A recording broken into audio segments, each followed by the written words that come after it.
What is going on, everybody? Non here, and it's time for this week's distribution update. So, before we get started, guess what we have coming?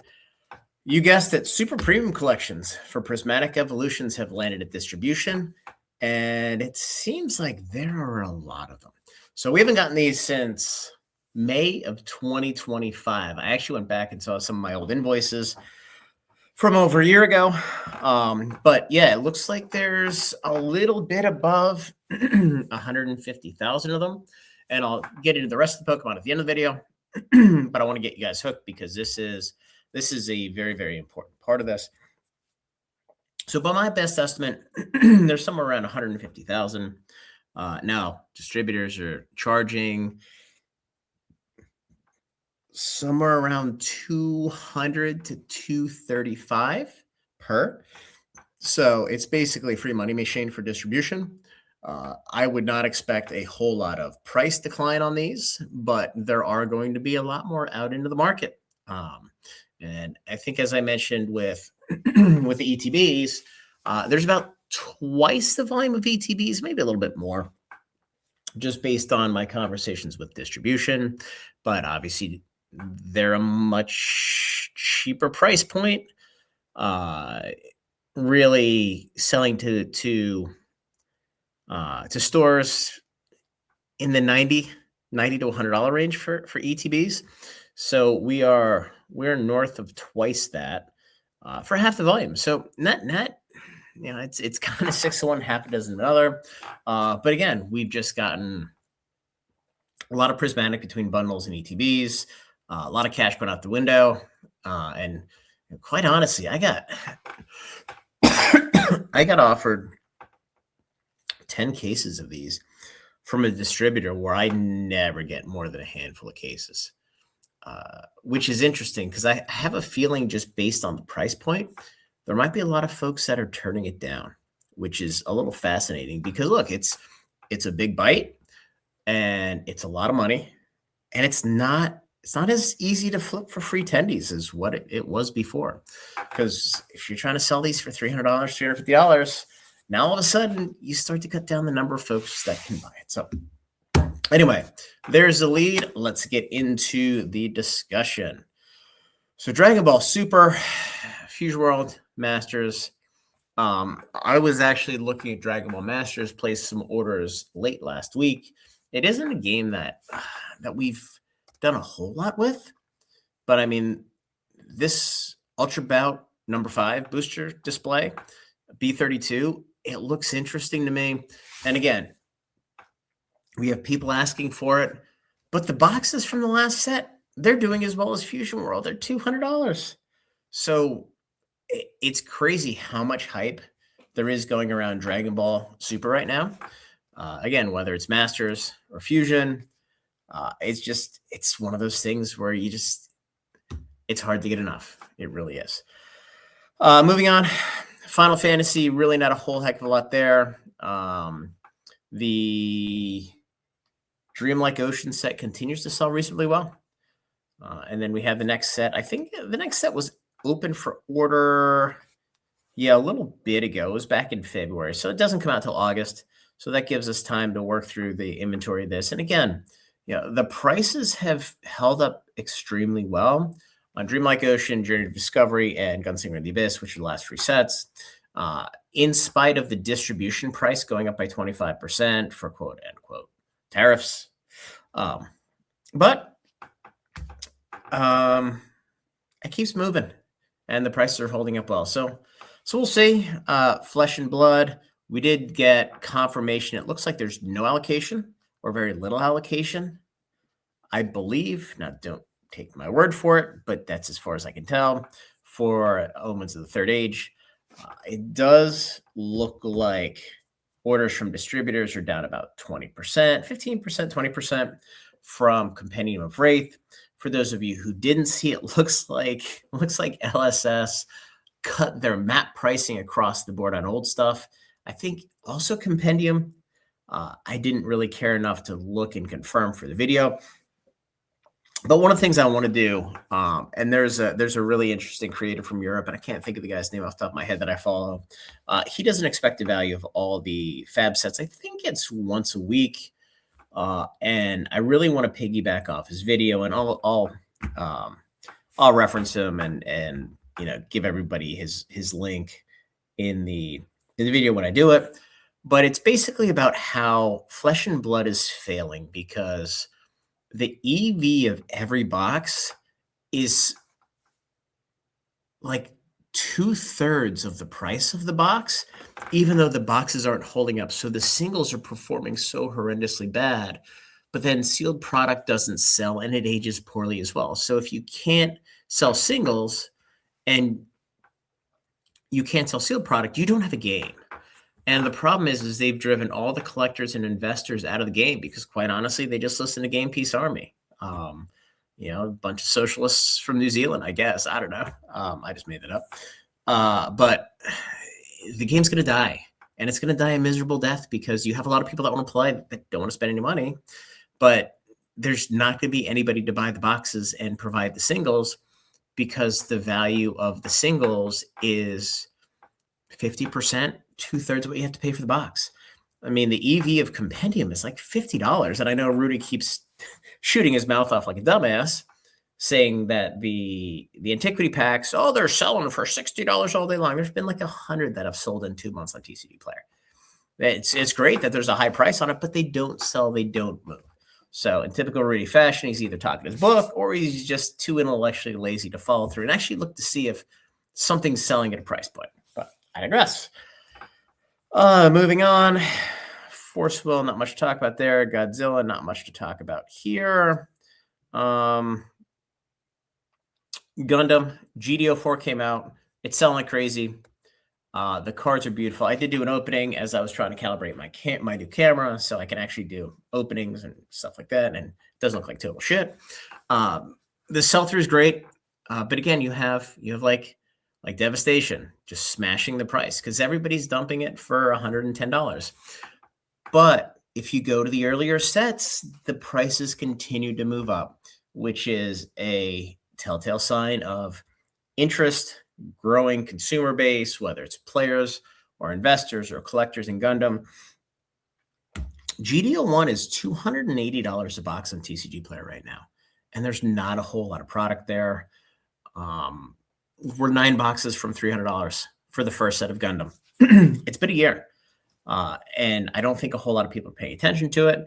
Now, GDO1 is having the same issue that a lot of reasonably high-selling items are. I know Lord of the Rings Commander's having it. A lot of the Bandai games are having it, where there's now an endemic issue with fake accounts on TCG Player. And all they have to do is charge $3.99 per month for a seller account. They knock all this shit off, but they're brand new accounts. They're open. They have one item. They're undercutting the market by like $40, $2 flat shipping, $4 flat shipping. A lot of them are showing up in Los Angeles. And as far as I can tell, all they're doing is shipping bricks, and that's that. So next time I see one, I'm going to order the item and see if I can't crucify somebody, because it looks TCG Player won't say anything about it because, quite honestly, they can't. It does look like a lot of them are getting removed.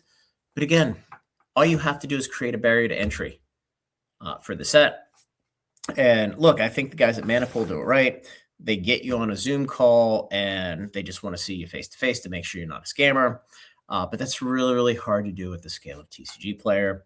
So creating a little bit of a moat, which again, $3.99 a month. People actually have to charge credit card to scam people. It's going to cut 95% of that out. Just this. So anyway, GDO6, the orders were just due 2 weeks ago. But look, we have GDO5 and we have EBO1. So the anniversary sets are coming here relatively quickly. We're coming middle of July, which is going to be fun. First anniversary of Gundam, 250th anniversary of the United States. Coincidence? I'll leave it up to you to decide. Lorcana, it seems like it's doing better. Wild's Unknown, it's moving in the right spot. It really is. So we'll see what happens. We'll see if these guys can continue to not trip over their own dick. Ravensburger, that is. I remain extremely skeptical, but hey, they're doing the right things, which is good. My Little Pony just did an opening on this. The cards are absolutely beautiful. The second set orders were actually due today. The cards are absolutely beautiful. It's every card's a surge foil. The backing feels like Final Fantasy TCG card that has like that plastic backing. It's gorgeous. So yeah, hopefully Kyle follows through with what they've said. I do a bunch of marketing because in the TCG space, there's really no niche that deals with, I guess I'll say that the female part of the demographic. Obviously some of the games are crossover, but look, My Little Pony is a reasonably feminine IP, which isn't something that people focus on in the TCG space. So yeah, I hope they push it. I hope it's extremely successful. And look, I bought a lot of it because it's different and the cards are beautiful, and we'll see what happens. So moving on, One Piece. Not a whole lot of news here. I will mention that Bandai, Premium Bandai website just did the raffle for OP13 and EBO3 boxes. I don't think they're shipping until like July or August. So they're a long way away. I have not heard anything about OP13 or EBO3 reprints coming.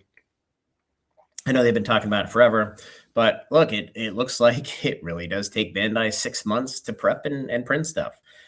So really not a whole lot to see here. I'm expecting to see OP18. Oh, also EBO5. I did see orders for that on a couple websites.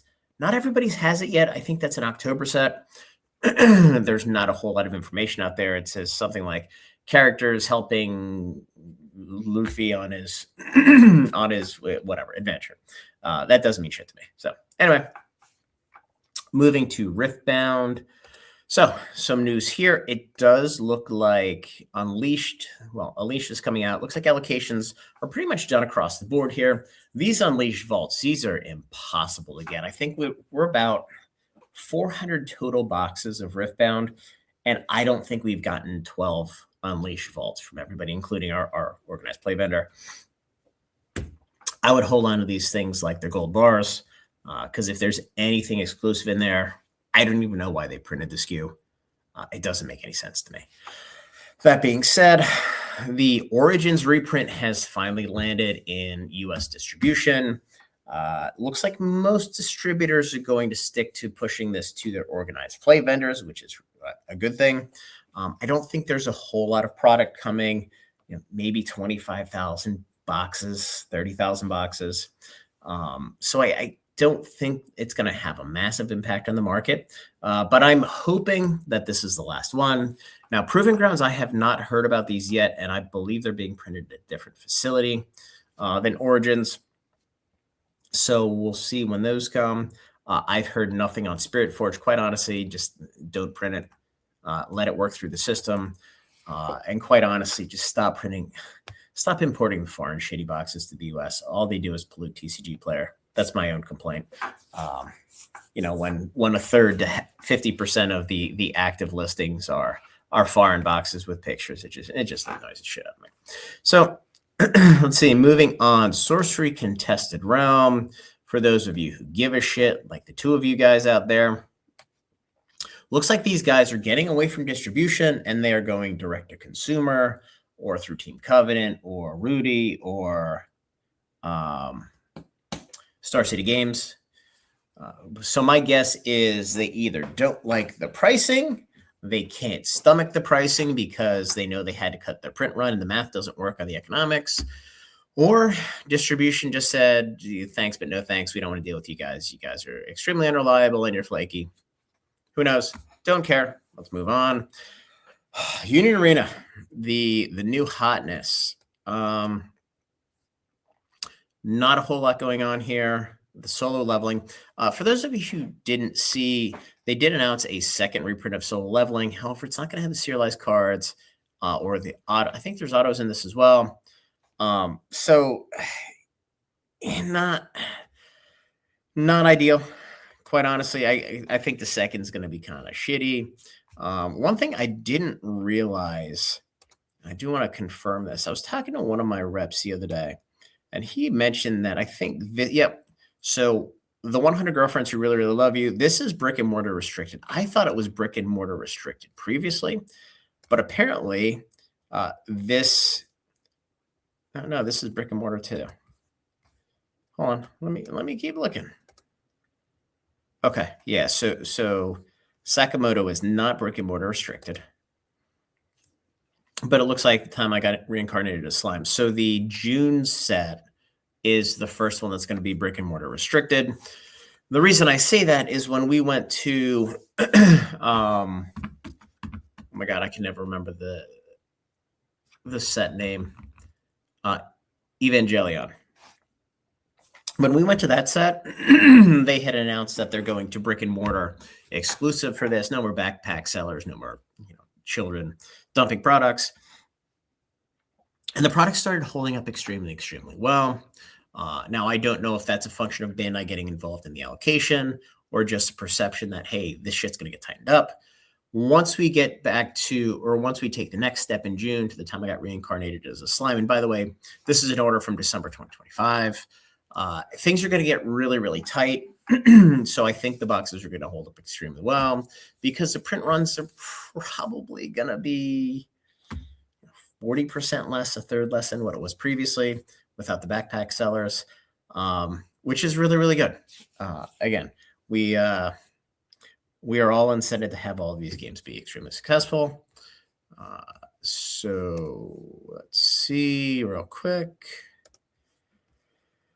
Let's see, Weiss. Weiss, really not much here. We did get the reprint of Nikki finally shipped for, I think, almost everybody. It didn't really move the price that much. Eminence Shadow came out. The boxes are sitting like $60, $62. Really not a whole heck of a lot to see here. The Fujimi Fantasia Bunko.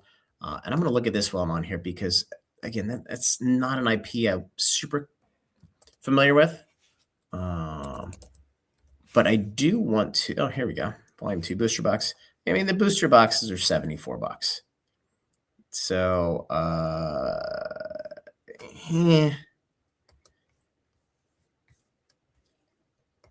on. I'm looking.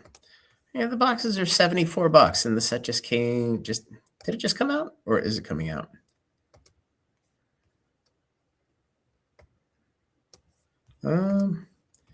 Yeah, that's weird. It must have come out a little bit ago. It did. So this set actually came out in, it came out in April. But there's only 71 boxes that have sold and 297 listed. So the sell-through on this is absolutely terrible. And when we look at Eminence and Shadow, this is doing significantly better. And again, the folks that pump Weiss, and again, there's some IPs that do well. There's other IPs that people pump just for the sake of pumping. That gets me a little bit. Yeah, here. Eminence and Shadow has sold 190 boxes. So 3 times the number of boxes almost than what we saw for Fantasia Bunko. That being said, Azure Lane Volume 2 all of a sudden has picked up. The boxes are up to $75. The free run boxes have slowed down a little bit. There's about 200 on TCG Player. Now, we'll see whenever that season 2 hits Netflix in the US. I expect it to move again.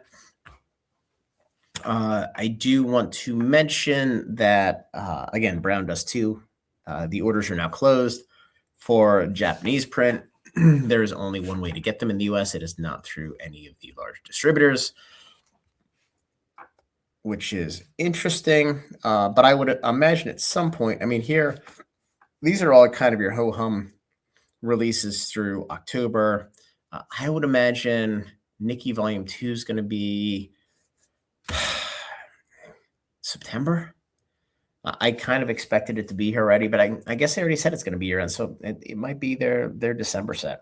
So, and this past year, it's probably going to be October. It's probably going to be the same slot as Azure Lane, if I had to guess. So anyway, that's enough about Weiss. Moving on. Oh, Bojack's Battle Arena. No timing on that yet. I keep getting hammered with emails for direct-to-consumer stuff. I'm sure most of you guys are as well. Distribution's taking orders. They don't know what they're getting yet. So I think what they do is they try to sell as much direct as they can, and then everything they can't, they just move to GTS and Southern to move the rest of it. So moving on to Magic. I did not get my second wave of Commander displays for Strixhaven last week. Hopefully they're coming this week. Hopefully the bundles are coming this week. It looks like the Codex bundles, these guys here may be pushed out as well. So, here on the southern side, it says 424. I think they were May 15th, I believe. So they should ship this coming week, but who the hell knows? The problem that we have now with Magic is they have experience in what happens if you sell products in waves and you create an artificial shortage. So by creating an artificial shortage, and yes, this is the fact that they didn't ship bundles because people now have to buy more play boxes as opposed to bundles. You see the price of the product go up. People tend to think that, holy shit, the sell-through's through the roof, which it is. Now, it is because it's a good set, but it also is because there are no bundles. So you're now bottlenecking and you're focusing that demand on a single SKU. Presumably, obviously, the collector boxes are going to do what they're going to do. And now when the bundles come, the expectation of value in most consumers' minds is going to be higher. So one of the beneficial unintended consequences of having waves, and we've lived this for multiple sets in a row with Pokemon, is you have the perception of shortage, the prices move up, and then all of a sudden, when you get some more product in, people are willing to pay more because the price memory has changed. So I would quite honestly expect Magic to continue to do this. If they're smart, delay the bundles, ship the bundles with the Codex bundles. Now it screws LGSs, but at the end of the day, if play boxes are selling for 140 instead of 115, nobody gives a shit about the bundles anyway. Let's be honest here. So that being said, looks like we just got Turtles Play, I think, is coming in. We did get some Lorwyn Commander. Looks like they're in stock in a couple of the distributors. But it looks like Bloomberg sold out everywhere on the Commander side. Also, it looks like Edge of Eternity's Commander is really starting to dry up. So once that dries up, I think it's going to, I don't think we're going to get that for a long, long time. Because quite honestly, there's not that much demand for it. The market's pretty saturated, and we're probably 6 to 9 months best case from getting more of that.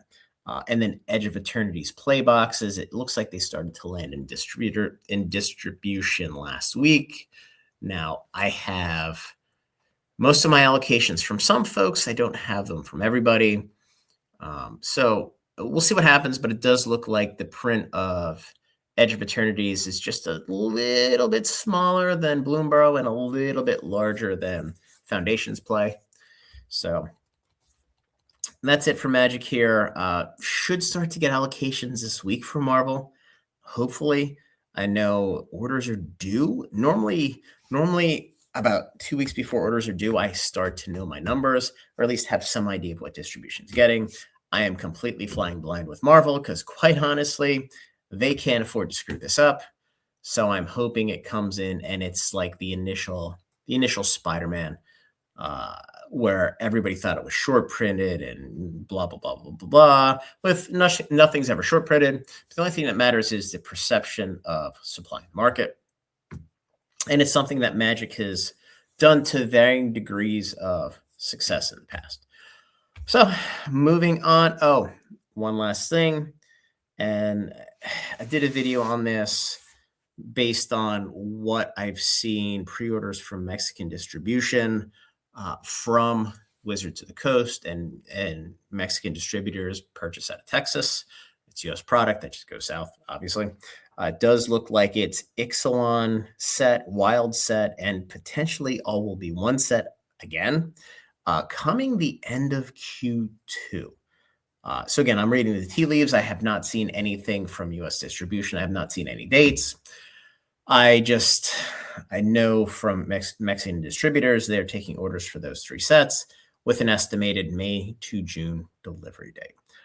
And again, they're not printing for Mexico if they're not printing for the US. So that being said, back to Pokemon to finish it up. As I mentioned before, Super Premium collections, there's a lot of them coming. Booster bundles of Ascended Heroes are here, and the market's already like $85 per. The EX boxes, they got shoot up and spit out as well. We have all of the Wave 2 Mega Evolutions except for booster boxes, and I think we have some booster bundles, but not all of them. And Chaos Rising, super interested to see how this does, because we are less than a month away. And what's super, super interesting is the Greninja SIR, I think, is going to be a $400 to $500 card. Is it as strong as a Mewtwo and Destined Rivals? Of course not. However, given where we are in the market right now and the fact that this is going to be 2 waves as well, I have a feeling that this set is going to perform substantially better than what Perfect Order is, because there's going to be 2 hit cards, the SIR and the gold card, that are multiple hundreds of dollars, and people are going to chase them. And that's kind of going to be what it's going to be. But it does look like, so I've said in the past, getting back to Latin American distribution, there is about 10 to 15% more Chaos Rising across the board. Initially, I thought it was some increased print, which may very well be the case, but it does look like Latin American distribution got their allocation cut in English by approximately 50%. And I know the Pokemon Company International has been pushing Spanish language cards for a very, very long time. It is in their interest to start pushing foreign language cards, expand the player base, expand the IP. And one of their big initiatives this year is to get cards in front of everybody in the world who hasn't seen them before. So that is certainly not necessarily in the United States. So it looks like a lot of that English product that was earmarked for Latin America is staying in the US, and that is helping to increase the amount of supply that we have. So in addition, we have the Mega Zygarde Premium Collections, World Championship decks, mini tins. It looks like the supply of both of these tins is very, very strong. First partner illustration collection coming out on 6/19. It looks like the supply of this is approximately identical to Series 1, which is really, really good. The battle decks are what they are. And then we have the Mega Greninja Premium Collection, which looks like it's going to be primarily Chaos Rising, as well as some packs of Perfect Order. And then we get into the next series, which is going to be Pitch Black, which is July 22nd, I think. I don't know. Check the calendar real quick here. Let's see. Yeah, July 24th, it looks like, is Pitch Black. And then we go into the supposedly September 16th, Wednesday release of 30th anniversary. And as you guys are aware, I put out the first video where I pulled the sell sheet from, again, Latin American distribution, and then everybody and their brother stole it, which fine, don't really care. But we know that stuff is, a lot of people think it's coming out in October, but all of these special release sets tend to release in September, because remember, that September set is moving to July, the standard set, and then the July set is moving to September. If you release it in October, then you have the Rayquaza set coming just a month later. So in my mind, the 30th anniversary really has to start in earnest in September. And it just is what it is. So anyway, guys, a lot of stuff this week. Hope you had a great Sunday. Like the video, subscribe to the channel, join the Discord, and we'll talk next week.